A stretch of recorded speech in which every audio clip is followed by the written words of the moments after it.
Hello students, good morning. कैसे हैं आप लोग? उम्मीद है काफ़ी अच्छे होंगे। आज अपन बेसिकली फ्री बॉडी डायग्राम का एक्स्ट्रा ऑर्डिनरी तो नहीं बोल सकते, लेकिन हाँ इम्पॉर्टेंट क्वेश्चन जरूर लेके आए हैं जो नीट और जेई और बोर्ड के लिए इम्पॉर्टेंट है। क्योंकि अभी तक हमने जो देखा था फ्री बॉडी डायग्राम में, तो अगर आपको याद हो तो बेसिकली हमने देखा था फ्री बॉडी डायग्राम का मतलब क्या होता है, ठीक है ना। वन ब्लॉक सिस्टम पे कितना फ्री बॉडी डायग्राम कैसे फाइंड आउट करते हैं, टू ब्लॉक पे कैसे फाइंड आउट करते हैं, लेकिन वो चीजें बेसिक थी थोड़ा सा, ठीक है ना। बाकी भी हमने देखा था, नॉर्मल फोर्स का कंसेप्ट देखा था, वेट mg का देखा था, ठीक है। लेकिन वो जो चीजें होती है ना, वो बेस बनाने के लिए होती है, बेसिकली एग्जाम्स के लिए नहीं होती। एग्जाम्स के लिए जो आपके क्वेश्चंस आएंगे, वो जो आज होगा वो आएंगे। 3 ब्लॉक सिस्टम्स आपको नजर आ रहा है। इसके बाद इंक्लाइन प्लेन देखेंगे, फिर क्या करेंगे, गोला देखेंगे अपन। हाँ, गोला देखते हो ना, ऐसे याद है, गोला बना इंक्लाइन प्लेन पे देखेंगे। जब हमने क्या रखा, किसी ऑब्जेक्ट को रखा तो क्या होगा। फिर हम देखेंगे कि मान लीजिए कुछ इस तरह से सिचुएशन होता है ना, बॉल मारते हैं, किक करते हैं और इसमें जाके फंस जाता है। ऐसा देखा है आप लोगों ने, देखा होगा ना। किसी बॉल को मारा, किक किया, खेलते हो ना क्रिकेट, तो क्या होता है, उसमें जाके फंस जाएगा किक करोगे तो यहाँ पे इसका फ्री बॉडी डायग्राम कैसे, हर तरह के प्रॉब्लम्स को अपन डिस्कस करेंगे जो एग्जाम्स के लिए बहुत ही इंपॉर्टेंट है। तो अंत तक, लास्ट तक वीडियो को देखेंगे। अगर आप पूरा कंसेप्ट सीखना चाहते हैं तो फ्री बॉडी डायग्राम का इससे ज्यादा कुछ नहीं होगा। जितना आज बता दूंगा उसी में से आपको हर जगह प्रॉब्लम्स आएंगे, चाहे नीट हो, जेई हो, एडवांस हो या बोर्ड हो, कहीं से भी आएगा तो इसी में से क्वेश्चंस आएंगे। क्लियर है? तो चलिए आज स्टार्ट करते हैं। और अच्छा लगे वीडियो को लाइक सब्सक्राइब जरूर करना, दोस्तों में शेयर कीजिएगा, ठीक है, ज़्यादा से ज़्यादा स्टूडेंट कनेक्ट हो सके और आपको नोटिफिकेशंस मिल जाए। तो देखिए 3 ब्लॉक सिस्टम्स मीन्स क्या होता है कि ये ब्लॉक क्या है, 2 kg 5 kg एक दूसरे से टच कर रहे हैं, 5 kg 10 kg एक दूसरे से टच कर रहे हैं, 10 kg और ये सरफेस टच कर रहे हैं। मीन्स नॉर्मल, ये मैं क्यों बता रहा हूं कि नॉर्मल फोर्स वहीं पे लगती है जहां पे टचिंग पॉइंट होती है, जहां पे ब्लॉक टच करते हैं, ठीक है ना। क्योंकि न्यूटन साहब ने यही बोला था। एक्शन रिएक्शन पेयर याद है? नहीं याद है तो भी कोई बात नहीं। तो देखिए काम की बातें करते हैं। कुछ नहीं बोला था, third law action reaction pair बोला था। एंड अब जो action reaction pair acts on 2 different body, यही बोला था ना। तो ये कंसेप्ट याद रखेंगे, एक्ट्स ऑन 2 डिफरेंट बॉडी। और हाँ, पिछला क्लास देख के आएंगे तो ही ये समझ में आएगा, मजा आएगा आपको, ठीक है ना। तो प्लीज पिछला क्लास जो प्रीवियस लेक्चर है उसको देख के आए तो आपको पूरा कंसेप्ट क्लियर होगा, ठीक है। तो देखिए अब देखते हैं फ्री बॉडी डायग्राम। तो फ्री बॉडी डायग्राम का मतलब ये होता है कि हम सबसे पहले देखें कि बॉडी पे नेट फोर्स कितना लग रहा है। अगर आपको ये देखने आ गया कि बॉडी पे नेट फोर्स कितना लग रहा है, मींस आपका क्वेश्चन वहीं से सॉल्व हो जाता है फ्री बॉडी डायग्राम का। और यहां नहीं, पूरा एनएलएम में, पूरा रोटेशंस में ये एक कोर टॉपिक है। मींस क्या बोलते हैं, रॉक स्टार जो टॉपिक होता है ना, वो है। इसके बिना आपका मैकेनिक्स संभव नहीं है, ठीक है ना। तो उस हिसाब से पढ़ें कि ये एक एनएलएम का chapter, Newton's law of motion का चैप्टर नहीं है। ये फिजिक्स मैकेनिक्स को समझने के लिए एक चैप्टर है। अगर ये हम समझेंगे तो ही हमें समझ में आएगी मैकेनिक्स। तो अगर आप उसके अकॉर्डिंग पढ़ना चाहते हैं तो आप थोड़ा सीरियस हो जाएं। और सीरियस क्या मतलब कि थोड़ा सा ध्यान दे दो, ऐसा नहीं कि एकदम ऐसे कर दो, है ना, ऐसा नहीं करना, ठीक है। तो आओ सबसे पहले देखते हैं कि फोर्स कितना लग रहा है इस बॉडी पे। सारे बॉडी पे फोर्स देखेंगे। तो देखिए 2 kg ब्लॉक अगर मैं थोड़ा सा स्पेस दे के बनाऊं और 5 kg ब्लॉक और इसके नीचे है 10 kg ब्लॉक, ठीक है, और उसके नीचे है सरफेस, यही है ना।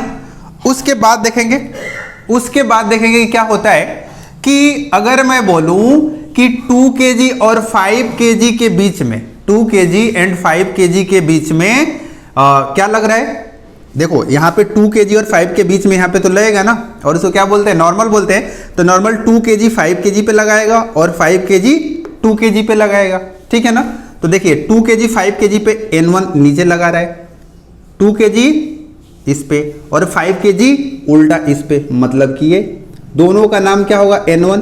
क्योंकि न्यूटन्स ने बोला था action reaction pair equal in magnitude acts on 2 different body. क्या तीनों चीजें सेटिस्फाइड हो रही है? एक्शन रिएक्शन पेयर, ठीक है ना। ये इस पे लगाएगा तो ये इस पे लगाएगा, ठीक है ना, इक्वल इन मैग्नीट्यूड, N1 दोनों इक्वल होंगे, ठीक है ना, और acts on two different body. देखिए ये इस पे लगा रहा है और ये इस पे लगा रहा है, समझ में आया। ऐसे ही 5 और 10 kg भी एक दूसरे पे फोर्स लगाएंगे, मीन्स ये लगाएगा और 10 kg इस पे लगाएगा, नाम दे देते हैं N2। ये मैं क्या लिख रहा हूं बेसिकली, इस सरफेस के बीच का लिख रहा हूं मैं फोर्स कितना लग रहा है, 5 kg 10 kg पे, 10 kg 5 kg पे, और ये N1 जो लिखा इस वाले सरफेस के लिए लिखा, ठीक है ना। और देखिए उसके बाद बचा ये सरफेस, तो सरफेस इस 10 kg पे लगाएगा नॉर्मल, क्योंकि 10 kg सरफेस पे लगाएगा mg, ठीक है ना। N3 नाम दे दूं इसका, अलग अलग टचिंग पॉइंट है, अलग अलग हमने नॉर्मल का नाम दे दिया समझाने के लिए कि आपको नजर आ जाए कि नॉर्मल कैसे लगता है, कैसे, इससे आपको ज्यादा क्लियर हो जाएंगे, वरना मैं डायरेक्ट भी कर सकता था, ठीक है। अब देखिए अब क्वेश्चंस करते हैं। अगर मैं बोलूं FBD for 2 kg block, 2 kg block की, अगर मैं इस 2 kg ब्लॉक की FBD की बात करूं तो सिंपल सा मतलब क्या होता है कि इस 2 kg ब्लॉक पे जितने सारे फोर्स आपको नजर आ रहे हैं सबको लिख दो। अब बिल्कुल क्या कर दो, सबको लिख दो। तो अपन को कितने तरह के फोर्स नजर आ रहे हैं, तो देखिए इस 2 kg पे एक तो ये 5 kg N1 लगा रहा है ऊपर की ओर, क्लियर है, तो उसको लिख देंगे भाई साहब N1 लगा रहा है ऊपर की ओर, ठीक है। और 2 kg पे और कोई फोर्स लग रहा है, तो एक वैसा फोर्स जो अपन जानते हैं जो हर किसी पे लगता है, चाहे बॉडी को कैसे भी रखो, उल्टा सीधा डांस कराओ, mg जिसको बोलते हैं, मींस mg भी तो लगेगा इस पे, और mg किधर लगेगा, नीचे, इसकी डायरेक्शन नीचे, N1 की डायरेक्शन ऊपर। तो अगर मैं बोलूं नेट फोर्स इस बॉडी पे, तो इस 2 kg को मैं मानूंगा एक पॉइंट जिसको बोला था सेंटर ऑफ मास, जिस पे ऊपर की ओर लग रहा है। वेक्टर को पैरेलली शिफ्ट कर सकते हैं ना, यही तो सबसे खूबसूरत बात होती है वेक्टर को, कि वेक्टर को पैरेलली कहीं पर भी शिफ्ट अपन कर सकते हैं। तो N1 को मैंने यहां पे लेके गए और mg नीचे की ओर लग रहा है, mg नीचे लगा, क्यों, क्योंकि ये जो पॉइंट है ये पॉइंट नहीं है, ये 2 kg है, क्लियर है बात। तो आगे देखिए N1 इक्वल टू mg लिखूंगा तो आपको कोई परेशानी नहीं होना चाहिए। N1 mg की वैल्यू 2 है और आपका g की वैल्यू 10 है, तो N1 इक्वल टू हो जाएगा 20 न्यूटन। समझ में आया, आपका N1 कितना आ गया, 20 न्यूटन। समझ आया, समझ आया, मजा आया ना। अब देखिए अगर मैं बोलूं कि अब 5 kg की बनाओ, 2 kg का समझ में आया ना, नॉर्मल आसान था, ठीक है। तो अब अगर मैं मिटा दे रहा हूं, जल्दी से पॉज करो, ओके। तुम तो ठहर परदेशी, साथ क्या निभाओगे, आओ देखो।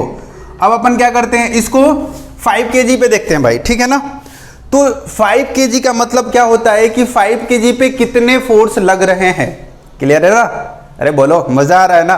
5 kg पे कितने फोर्स लग रहे हैं वही तो अपन को देखनी है ना। तो देखिए 5 kg पे हमने क्या देखा कि एक फोर्स तो 10 kg लगा रहा है N1। देखो ये वाला फोर्स समझ में आ रहा है ना, नहीं आ रहा है समझ में, ध्यान से देखो। जितने फोर्स आपको नजर आ रहे हैं कि 5 kg पे उतने लिख दो।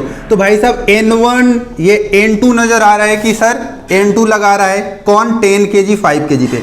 ऐसे ही 2 kg भी लगा रहा है, ये वाला 2 kg भी लगा रहा है 5 kg पे, जिसको बोलते हैं अपन N1, ठीक है।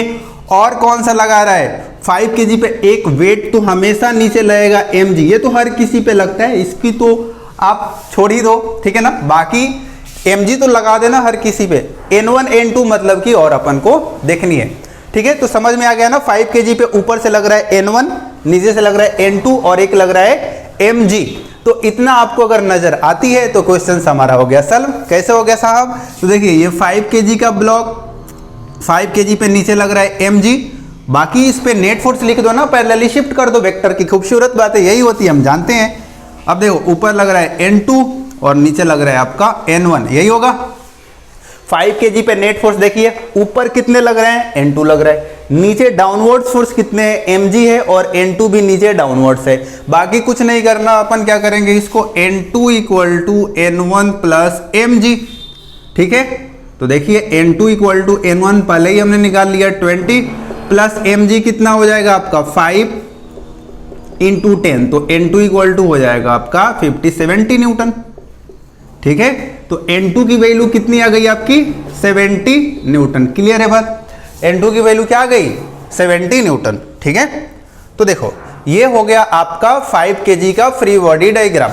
मजा आया होगा आपको, समझ आया होगा। ऐसे ही बनाते हैं, देखिए 10 kg का। 10 kg पे अगेन हमें वही देखना है। अब तो आप सिंपल कर लोगे खुद से, कर लिया ना, बताओ नहीं किया अभी भी?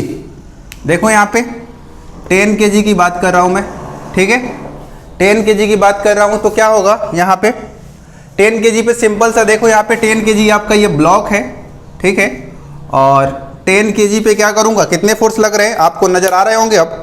तो साहब 10 kg पे देखिए, एक तो सरफेस लगा रहा है N3 ऊपर की ओर, और आपका 5 kg लगा रहा है 10 kg पे N2 नीचे की ओर, ठीक है, N2 नीचे की ओर, और एक mg हमेशा लगेगा ही लगेगा। क्लियर है बात? तो देखिए 10 kg ब्लॉक, N3 ऊपर की ओर, mg नीचे की ओर, ठीक है, N2 नीचे की ओर, यही लग रहा है नेट फोर्स, क्या यही लगेगा, ठीक है। तो देखिए अब अपन क्या करेंगे, इसको N3 equal to N2 plus mg, ठीक है। तो N3 कितना हो जाएंगे, N2 कितना है 70 प्लस mg कितना है आपका 10 इंटू 100, 10 इंटू 10, यानी कि N3 आ गया आपका 170, ये हो गया आपका आंसर। क्लियर है बात? क्लियर है? तो ये था आपका ये क्वेश्चन नंबर फर्स्ट, ठीक है ना। तो देखिए चलते हैं नेक्स्ट क्वेश्चन की ओर। तो देखिए अपन क्या कर रहे हैं कि देखिए आपके पास इंक्लाइन प्लेन है, क्वेश्चन दिख रहा है, ठीक है ना। अब हम क्या करेंगे कि अब ऑब्जेक्ट को कहां पे लेके गए भाई साहब, तो इंक्लाइन प्लेन पे। कहां पे लेके गए, इंक्लाइन प्लेन पे। तो इंक्लाइन प्लेन की बात कैसे करें, फ्री बॉडी डायग्राम इस ऑब्जेक्ट का हमें बनानी है, क्या करें क्या करें क्या करें। तो देखें साहब क्या करें, हमें कुछ नहीं करना, जो कंसेप्ट है उसी से सारे क्वेश्चन सॉल्व होंगे। जो आपने मेरी बातें ध्यान से सुनी है, इतने मेहनत से, इतने ध्यान लगा के, सारे डिस्टर्बेंस को हटा के, तो उससे ज्यादा कुछ नहीं है, सारा क्वेश्चन उसी से सॉल्व कराऊंगा। क्लियर है बात? तो देखिए ये हो जाएगा mg है, तो mg आपको पता होनी चाहिए, हमेशा नीचे लगेगा, चाहे आप डांस करा लो ऑब्जेक्ट को, उल्टा सीधा टेढ़ा कैसे भी रख लो, नॉर्मल हमेशा लगेगा। जो सरफेस पे ऑब्जेक्ट है, पॉइंट ऑफ कांटेक्ट है उसके 90 डिग्री, यानी कि इधर की ओर लगेगा। क्लियर है बात? अपन ये भी जानते हैं, मैंने बताया था। अब देखिए हम क्या करेंगे, अपन मान लीजिए कि नॉर्मल निकालनी हो, तो देखिए नॉर्मल कैसे निकालें, कैसे निकालें। इस mg का 2 कंपोनेंट होगा ना, तो एक कंपोनेंट, ध्यान से देखना मेरी बातें, ध्यान से सुनना, जो इस mg का कंपोनेंट करेंगे, मान लीजिए नॉर्मल की वैल्यू निकालनी है, तो नॉर्मल क्या लिखना पड़ेगा, n इक्वल टू mg का ये वाला कंपोनेंट, mg का ये वाला कंपोनेंट, ठीक है ना, ठीक है, बात समझ में आई। mg, अब mg का कंपोनेंट कैसे ब्रेक करें, क्वेश्चन ये है, तो ध्यान से सुने। mg का एक कंपोनेंट हम हमेशा सरफेस के पैरेलल ब्रेक करते हैं। फर्स्ट कंपोनेंट हमेशा सरफेस जिस पे ऑब्जेक्ट अपना रखा हुआ है, उस सरफेस के पैरेलल एक कंपोनेंट ब्रेक करते हैं, और दूसरा जस्ट उसके 90 डिग्री पे। नहीं समझ में आया कुछ भी, कोई बात नहीं, ध्यान से देखें। इस mg का एक कंपोनेंट इधर की ओर होगा, इस सरफेस के पैरेलल होगा, दूसरा इसके 90 डिग्री पे, यानी कि ये होगा। समझ में आया? अब देखो, अब हमें निकालना है साहब एंगल क्या होगा। एंगल बहुत ही आसान है, देखिए ये एंगल आपका थीटा, ये एंगल आपका 90, ये एंगल आपका 90 माइनस थीटा। तो साहब ये एंगल कितना, ये एंगल कितना, तो ये एंगल हो जाएगा, ये टोटल एंगल में से ये एंगल माइनस करेंगे तो ये एंगल आएगा। नहीं समझ में आया? ये टोटल एंगल में से ये एंगल माइनस करेंगे तो ये एंगल आएगा। समझ में आया? नहीं आया? एक बार और देखो, समझ में आया? बिल्कुल समझ में आएगा, कोई इसमें वो नहीं है, नैनो टेक्नोलॉजी की बात नहीं हो रही भाई साहब, ठीक है ना, कि मॉलिक्यूलर लेवल पे सर बात करें, कुछ नजर ही नहीं आ रहा है। यहाँ पे सब कुछ नजर आ रहा है भाई, मैकेनिक्स में सब कुछ नजर आती है, आपको नजर आ रही होगी। देखिए ये 90 माइनस थीटा, टोटल 90, ये कितना हो जाएगा, ये कितना हो जाएगा, तो ये टोटल कितना है 90 माइनस ये 90 माइनस, देखो मैं यहाँ पे लिख रहा हूँ 90 माइनस थीटा, यानी कि 90 minus 90 plus theta equal to theta, means ये वाला जो एंगल आया वो थीटा हो जाएगा। नहीं समझ में आया? एक और देखो, अभी समझाऊंगा, बिल्कुल समझा के जाऊंगा, समझाने के लिए आया हूं, समझा के जाऊंगा, टेंशन मत लो। ये एम था, mg था, थीटा था, ठीक है ना, थीटा था। देखो ये 90, ये 90 माइनस थीटा, यहां तक कोई दिक्कत नहीं साहब, कोई दिक्कत नहीं। ये समझ में आती है एंगल? अब देखिए हमने क्या किया कि बोला कि ये और ये दोनों 90 डिग्री पे हैं, दोनों 90 डिग्री पे हैं। हमने mg के दो कंपोनेंट ब्रेक करेंगे, एक द सरफेस के पैरेलल और दूसरा उसके 90 डिग्री पे। तो ये ब्लैक जो दिख रहा है आपका 90 डिग्री पे। बहुत बढ़िया। अपन को क्या निकालनी है साहब? तो अपन को एंगल निकालनी है, ये ग्रीन वाला इतना अपन को निकालनी है ये। तो मैं क्या बोल रहा हूं कि ये जो होगा एंगल, ये टोटल जो ब्लैक वाला एंगल दिख रहा है आपका जो 90 है माइनस ये रेड वाला एंगल इक्वल टू थीटा। नहीं समझ में आया? मीन्स मैं बोल रहा हूं ये जो एंगल होगा, ये वाला टोटल एंगल 90 माइनस ये वाला एंगल माइनस ये वाला 90 माइनस थीटा, ठीक है ना? तो ये कितना हो जाएगा भाई साहब? थीटा। तभी मैंने ये लिखा थीटा। समझ में आया? अब देखो एक और चीज है, आपको चुपचाप डायरेक्ट लिखना है, डायरेक्ट लिखना है बिना किसी बेहिचक के। ये आपका इंक्लाइन प्लेन है, ये थीटा एंगल है, mg है, mg ये वाला, mg का एक कंपोनेंट इधर एक कंपोनेंट इधर, ये थीटा है तो ये भी कितना हो जाएगा? थीटा।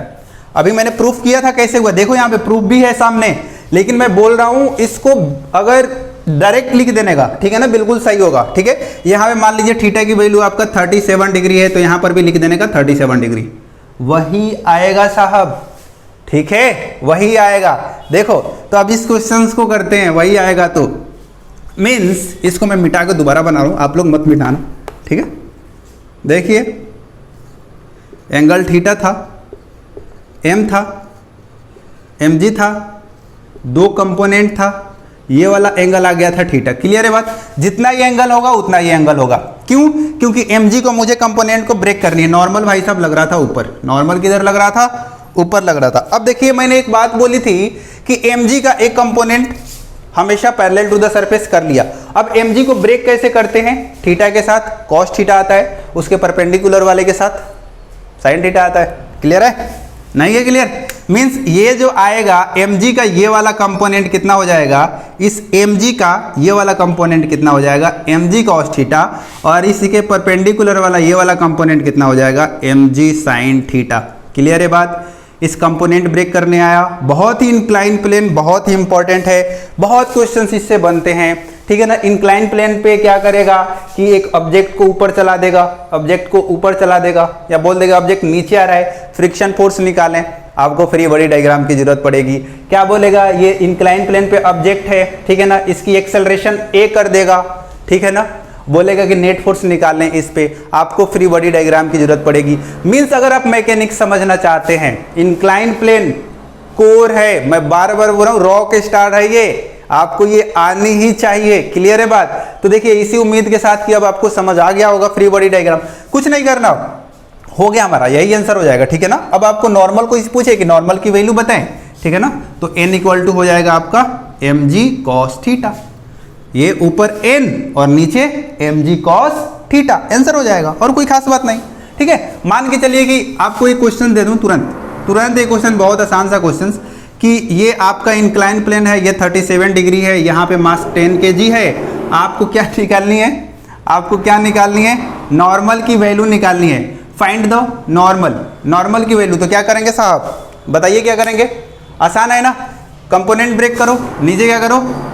mg, और इधर ये एंगल 37, तो ये भी एंगल 37, mg cos 37 हो जाएगा ना, और ये कौन सा हो जाएगा?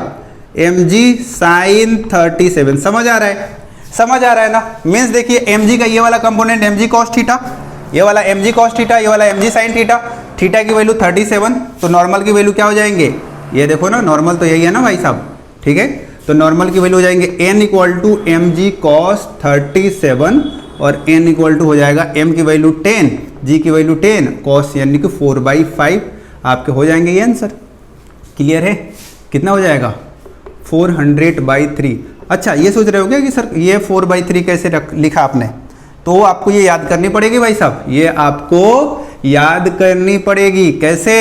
आपको देखिए यहाँ से cos 37 की जो वैल्यू होती है 3, 5 और 4, यानी cos थीटा क्या हो जाएगा? 4/5। क्लियर है ना? Base by hypotenuse. क्लियर है? तो ये आप cos 37 की वैल्यू याद कर लेना। ये था आपका फ्री बॉडी डायग्राम, जो आपको बहुत इंपॉर्टेंट था और देखनी है, और इस पे और क्वेश्चंस करनी है। ठीक ठीक है ना। अगर ये वीडियो आपको पसंद आया होगा तो फैला दो, ठीक है ना। मिलते हैं नेक्स्ट क्लास में एक और खूबसूरत सा टॉपिक के साथ। आज के लिए इतना ही। थैंक यू, खुश रहें।